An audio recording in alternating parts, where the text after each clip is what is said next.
저희가 일반적으로 알고 있는 일상은 먹고 또 눕고 화장실 가고 이런 일반적인 의식주 생활을 저희는 일반적으로 아무 생각 없이 누리고 있지만은 예를 들어서 정신적으로 신체적으로 장애가 있으신 분에게는 특별한 일상이 됩니다. 그런 특별한 일상을 여기 학생분들과 같이 아이디어를 내고 아이템으로 같이 해결하고자 하는 그런 행사입니다.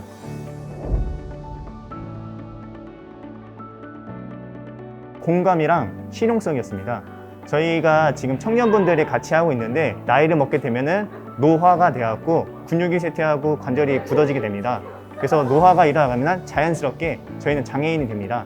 그래서 저희가 장애인의 반대말은 비장애인인데 비장애인은 아직 장애가 활성화되지 않은 그래서 잠재적 장애가 있는 분들인데 저희가 이런 만드는 것들이 실제로 본인에게도 필요한 아이템 된다는 것을 인지하고 그거를 실제로 자신들이 썼을 때 도움될 수 있도록 아이템 만든 것을 목표로 했습니다.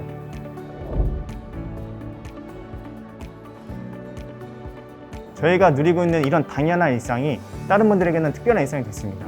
근데 이 모든 저희가 누리고 있는 의식주의 편안함들이 많은 분들이 동일하게 편안 누릴 수 있도록 저희가 기술도 많이 늘려야겠고 여기 있는 또 학생분들, 지역 주민도 같이 참여해서 이런 보조기기라든가 포용적인 디자인의 제품들을 더 많이 만들어가면 좋을 것 같습니다.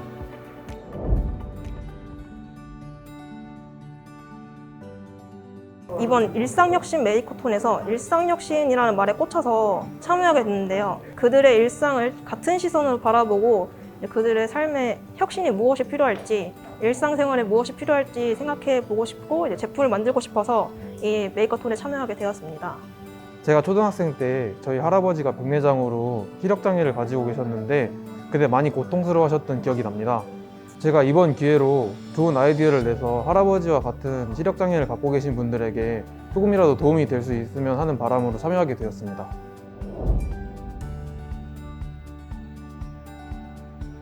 청각 장애를 이제 체험해 봤는데요. 소리가 들리지 않도록 헤드셋을 귀에 끼고 카페에서 음료를 주문하고 받고 그리고 편의점에서 장보는 이제 미션들을 해봤습니다.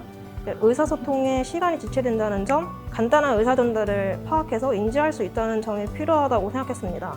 처음으로 안대를 쓰고 지팡이를 짚고 걸어보니까 세상이 진짜 무겁게 느껴졌습니다. 대부분의 시각장애인들이 시각적인 벽만 생기는 게 아니라 마음의 벽도 생긴다는 말이 한 번에 공감이 됐는데요. 시각장애인들이 얼마나 공포와 두려움에 살아갈까 한번 생각해보는 시간이 되었습니다.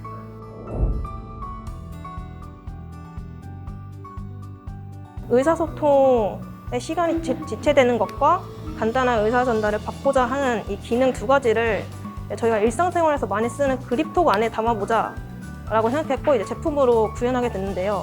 불빛과 진동을 통해서 시각과 촉각으로 알려주는 기능입니다.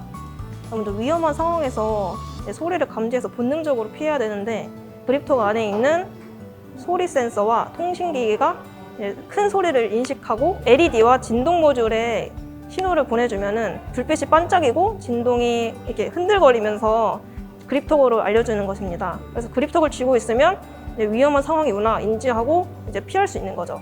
그리고 다음으로는 의사 전달을 인지받을 수 있는 기능인데 그립톡과 이 여기 적외선 센서가 있는데요. 리모컨으로 신호를 주면 그립톡에서 불빛과 진동이 울리는 것입니다. 다용도 지팡이인데요. 각 층마다 기능을 추가해서 편의성에 맞게 제작하였습니다. 예를 들어서 저희 할아버지 같은 경우는 항상 듣는 시계를 갖고 다니셨는데 그 기능을 생각해서 지팡이 손잡이 부분에 버튼을 눌렀을 때 시간을 알려주는 기능이나 요즘처럼 코로나가 이렇게 왕성한 시기에 손소독제가 가장 필요하잖아요. 그래서 손잡이 부분에 손소독제 기능을 넣어서 꾸준히 손소독을 할 수 있도록 추가하는 기능도 넣었습니다.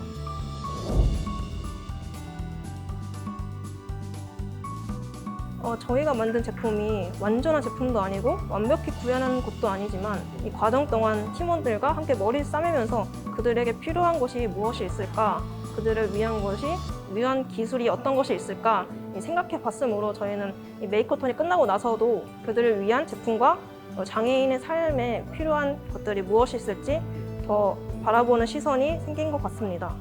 제가 직접 체험을 하고 느껴보니까 아직까지도 일반인들한테는 당연하다고 느껴지는 것들이 그런 소수자분들에게는 많이 부족하더라고요. 이런 제품에 대해서 저희가 계속 아이디어를 내고 생각해줘야 그런 소수자분들도 사회로 좀 더 나오시게 되고 좀 더 우리가 다 같이 살 수 있는 세상이 되지 않을까 하는 생각이 되었습니다.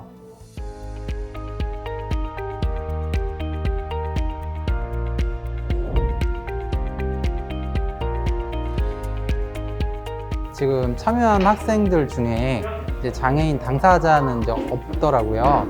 이제 그렇지만 이제 비장애인들이 장애인들한테 이제 관심을 갖는 일들이 사실은 쉽지는 않거든요.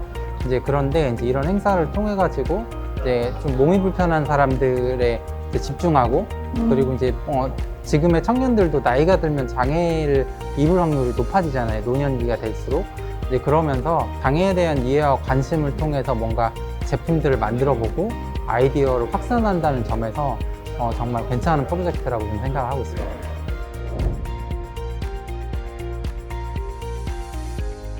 모든 행사마다 이제 장애인의 이제 당사자성을 좀 많이 이제 고민을 하고 있는데 이제 이번 행사에서는 이제 키트를 통해서 간접 체험을 하긴 했지만 근데 이제 이런 행사에 있을 때 이제 장애 당사자들과 어우러지는 이제 자리도 함께 마련해 준다면 좀 더 현장감 있게끔 이제 행사가 진행될 것 같다는 생각이 듭니다.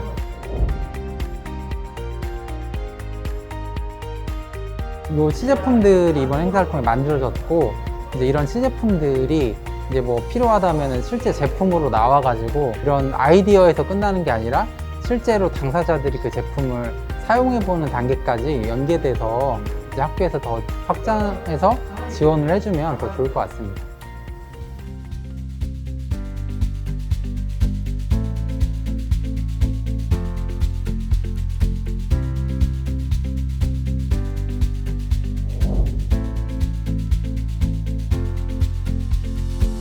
대학이 가지고 있는 것은 연구 자원 그리고 학생 자원 이런 것들인데 이런 자원을 잘 활용하면 지역사회 발전에 크게 기여할 수 있을 거라는 판단으로 저희 한밭대학교는 조금 발빠르게 지역사회 상생센터라는 곳을 만들었고요.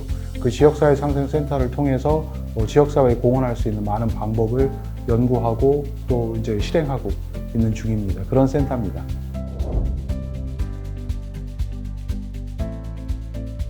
지금 메이커스페이스는 민간인이 만든 이 밖에 있는 메이커스페이스도 있고 학교가 가지고 있는 메이커스페이스도 있는데 이런 지금 보시는 것 같은 이런 메이커스페이스 공간을 학교만 사용하지 않고 지역사회인들도 사용할 수 있게 한다고 하면 그것 역시 지역사회 공헌의 일환이기 때문에 그런 차원에서 이 메이커스페이스를 외부에 공유하고 여러 가지 그 지역사회 공헌의 활동 중에서 장애인들을 지원하는 활동을 한번 하는 프로그램과 이걸 같이 엮어서 장애인들이 실제 사용하고 있는 물건들을 업그레이드 하거나 또 장애인들을 위해서 새로운 용품을 개발하고 그거를 대학의 메이커스페이스를 통해서 한번 구현해보고 하는 이런 프로그램이 의미가 있을 것 같아서 시작하게 되었습니다.